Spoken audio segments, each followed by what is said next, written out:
El mundo de los videojuegos. Todo empezó en 1958 cuando William Higginbotham creó el primer juego de computadora y se volvió extremadamente popular a partir de entonces.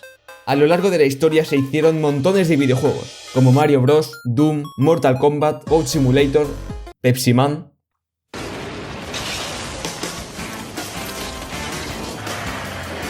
También hay videojuegos de mierda, como el juego de Dallas, Violet y Gotti, el juego ese de Dragon Ball Evolution, Clash Royale, y la lista sigue y sigue. Bueno, básicamente es un entorno muy variado. Hay una mezcla de buenos productos y malos productos. No suele haber una presión social a la hora de hacer un juego, pero imagina que creas un videojuego súper popular y te ganas la vida con ello. Y llega una empresa multimillonaria y te propone adaptar tu juego a una película. Obviamente aceptas, y sin embargo, cuando te das cuenta, te han hecho un Borderlands. ¡Qué suertaza! ¡Una escalera! Por desgracia, mi diseño no es compatible.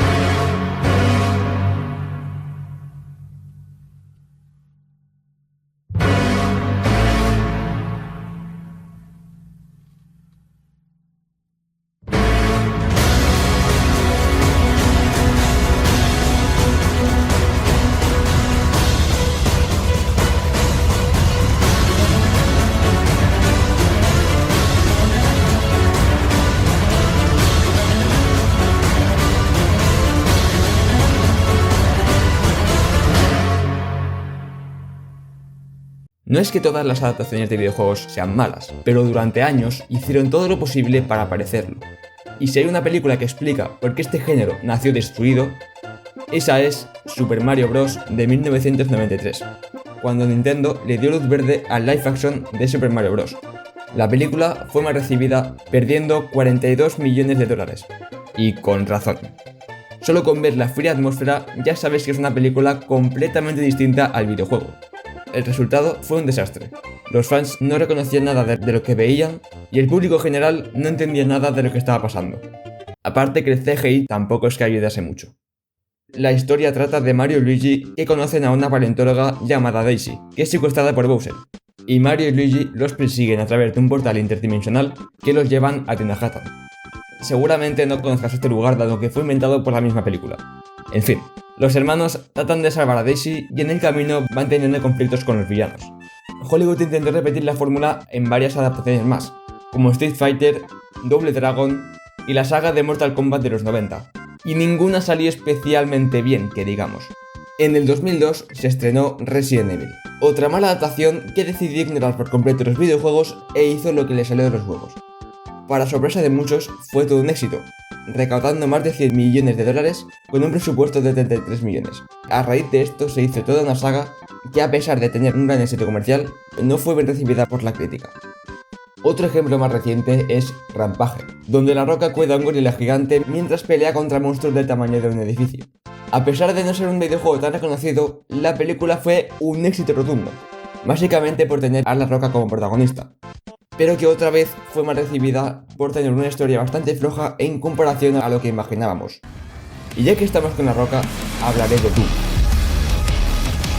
La película de Doom fue un fracaso, recaudando poco menos de su presupuesto inicial, no solo por tener una trama bastante genérica, sino que su director quiso adaptar el considerado peor juego de la saga principal, y aparte quitar el infierno, cosa que caracteriza a los videojuegos, y que solo hace algunas referencias con los monstruos.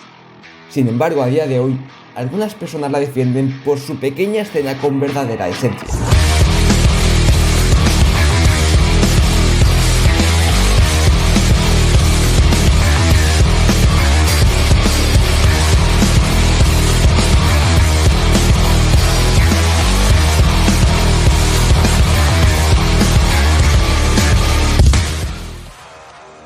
El gran problema que conlleva adaptar una obra, tanto si es un juego o como si es un libro, es que siempre vas a tener la presión de los fans de la obra original esperando a que cometas el mínimo error para ponerte a poner en Twitter. Pero seamos sinceros, no es fácil adaptar un videojuego, porque en los videojuegos tú decides qué hacer, tú mandas en tu partida, pero sobre todo, tu habilidad es el principal protagonista. ¿De qué me sirve ver a unos tíos pegándose a punta pala si lo que realmente importa es que destripes a tus rivales?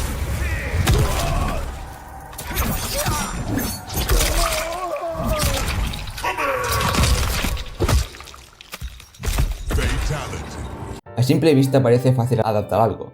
Sin embargo, debes tener en cuenta que los fans no quieren ver literalmente su juego con actores de alto calibre, sino que reinventar una historia. Un ejemplo muy claro fuera del gaming es el live action de Cómo entrenar a tu dragón. Aunque todos hayan flipado con el buen resultado, otros la critican por haber calcado al pie de la letra a la película animada. Lo mismo pasa con los videojuegos. Nadie quiere ver algo que ya se sabe de memoria, porque realmente, ¿quién vería la película pudiendo explorar el juego? Por eso, casi ninguna adaptación debe ser 100% fiel a los juegos. Puede que la historia sea la misma, pero con diferentes conflictos internos para profundizar la moralidad de los personajes. El mejor ejemplo es The Last of Us. En The Last of Us no intentaron copiar el juego plano por plano, sino transmitir lo que realmente lo hizo grande, sus emociones. La serie no trata solo de sobrevivir a un mundo lleno de infectados, sino de lo que la gente es capaz de hacer por la culpa que llevan dentro. Y eso en un videojuego lo vives jugando, pero en una serie tienes que sentirlo de otra manera. Por eso la adaptación funciona tan bien. Supo traducir lo jugable a lo narrativo, sin perder el alma del original. Además, la serie expandió el universo del juego. No se limitó a repetir escenas que los fans ya conocían, sino que profundizó en los personajes y en sus relaciones. Nos mostró cosas que en el juego apenas se insinuaban, como la vida antes del brote o los motivos reales detrás de algunas decisiones. No era una simple copia, era una reinterpretación hecha con respeto. Más o menos. Es ahí donde fallan la mayoría de adaptaciones de videojuegos. Muchas creen que basta con poner al protagonista con el mismo traje, soltar frases famosas y hacer una pelea épica para que los fans aplaudan. Pero no. Lo que hace especial un videojuego no es solo su historia, sino la experiencia de jugarlo, de tomar decisiones, de fallar y volver a intentarlo. Y no se puede copiar con una cámara, sino que hay que reinterpretarlo. Por eso, adaptar un videojuego es casi imposible. Si cambias demasiado, los fans te odian. Si no cambias nada, el resto de público se aburre. Hay que encontrar un punto medio y muy pocos lo han hecho. The Last of Us lo consiguió porque entendió que la historia no debía jugarse sino sentirse. Y mientras otras adaptaciones siguen intentando vender nostalgia con efectos visuales, esta demostró que lo importante no es ver al héroe ganando, sino entender por qué lucha. Cuando pienso en buenas adaptaciones, la primera que se me viene a la cabeza es Arcane.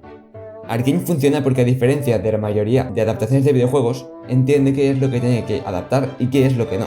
No intenta recrear una partida de League of Legends ni trasladar sus mecánicas a una serie, sino que toma el universo, el lore y los personajes y los usa como una base para contar una historia nueva. Y eso, aunque parezca obvio, es justo lo que casi ninguna adaptación hacía bien. Uno de los mayores aciertos de Arcane es que funciona incluso si no has tocado el juego en tu vida. Los personajes están tan bien construidos que te enganchas por lo que sienten, por lo que pierden y por la decisión que toman, no porque reconozcas una skin o una habilidad. Esto depende de que la serie no dependa del fanservice constante y puede llegar a un público más amplio. Además, Arcane se toma su tiempo para desarrollar a sus personajes, y eso se nota especialmente en los conflictos internos. Jinx no es simplemente la loca del juego, es el resultado de una infancia rota, del abandono, de la culpa y del trauma. Vi no es solo la fuerte que pega hostias, es una persona atrapada entre la lealtad, la rabia y el sentimiento de responsabilidad. Incluso los antagonistas, como Silco, están escritos con una profundidad que hace que no puedas reducirlos como el malo de turno. Todos tienen motivos, contradicciones y una lógica interna clara, algo que históricamente ha sido uno de los grandes fallos del cine de videojuegos. Otro punto clave es el ritmo narrativo. Arcane no tiene miedo a frenar, a dejar escenas sin diálogos, a construir tensión poco a poco. No está obsesionada con meter acción de cada 5 minutos y gracias a eso, cuando llega la violencia o el conflicto, tiene peso emocional. Las decisiones tienen consecuencias y los personajes no salen indemnes solo porque toca seguir con la historia. Aparte, algo fundamental es que Riot Games estuvo implicada de verdad en el proyecto. No se limitó a vender la licencia, sino que participó activamente en el desarrollo creativo durante años. Eso se nota en cada detalle, desde los personajes hasta el mundo que los rodea. Arcane no parece una adaptación hecha por alguien que más o menos sabe de qué va el juego, sino por gente que lo entiende y sabe cómo traducirlo a otro lenguaje. Y claro, viendo todo esto, es muy fácil decir, vale, Arcane es la hostia. Pero entonces la pregunta real no es por qué Arcane funciona, sino por qué ahora funcionan tantas adaptaciones a la vez. En los últimos años han salido decenas de buenos productos, como Cyberpunk Edge Runners, Castlevania, Sonic, Fallout, Super Mario Bros. Y todas con sus diferencias hacen algo muy parecido.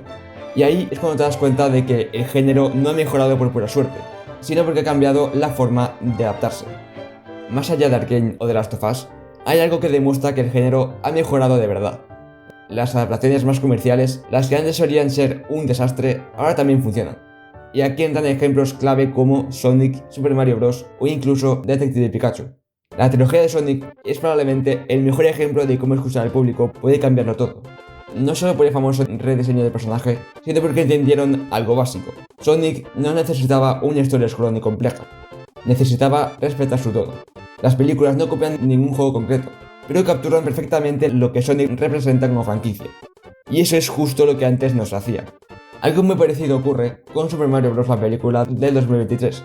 Después del trama colectivo de la película del 93, Nintendo decidió ir a lo seguro, pero bien hecho. En lugar de intentar reinventar Mario Bros., la película abraza el espíritu del videojuego. Colores, música, mundos, personajes y referencias constantes. No es una historia profunda, pero no lo necesita, porque entiende que Mario va de diversión, ritmo y espectáculo, y funciona porque sabe lo que es. Otra cosa interesante es Detective Pikachu. No adapta un Pokémon concreto, ni intenta contar la típica historia de entrenador, sino que usa el universo Pokémon como escenario para una historia diferente. Respeta las reglas del mundo, trata a las criaturas con cariño y construye un relato que puede disfrutar tanto un fan como alguien que no ha tocado Pokémon en su vida. Incluso, adaptaciones como Mortal Kombat del 2021 o Gran Turismo demuestran que ahora hay una intención clara de entender el videojuego antes de adaptarlo. Puede gustar más o menos, pero ya no son productos hechos al azar. Hay una estética cuidada, referencias claras y un intento real de conectar con el material original. Lo que tienen en común todas estas adaptaciones es que ya no se avergüenzan de venir de videojuegos. Antes parecía que había que disimularlo, cambiar nombres, tonos o conceptos. Ahora se acepta el origen, se abraza y se trabaja desde ahí. Y por eso se podrá decir que el género ha mejorado. No porque todas las adaptaciones sean perfectas, sino porque entienden que despreciar el juego no aporta nada. Durante años, el cine de videojuegos fue sinónimo de desastres, malas decisiones y películas que parecían hechas por gente que no había tocado mano en su vida. No porque los videojuegos no funcionaran en el cine, sino porque nadie entendía cómo adaptarlos. Hoy las cosas han cambiado. Las adaptaciones que funcionan no son las más fieles plano a plano, sino las que entienden qué hace especial a cada juego, su tono, sus personajes y lo que te hace sentir cuando juegas. Ya no intentan copiar la experiencia, sino traducirla a otro lenguaje. Arcane, The Last of Us, Sonic o Super Mario Bros. No funcionan porque sean perfectas, sino porque respetan su origen y no se avergüenzan de venir de videojuegos. Y eso marca toda la diferencia. Adaptar un videojuego sigue siendo difícil, pero ya no es imposible. Porque al fin se ha entendido que un buen videojuego no se convierte en una buena película copiándolo, sino comprendiendo por qué conectó con la gente en primer lugar. Aquí termina el vídeo. Muchas gracias por haber llegado hasta el final y si te ha entretenido, creo que sobra decir que te puedes suscribir. No sé qué más decir, así que chao.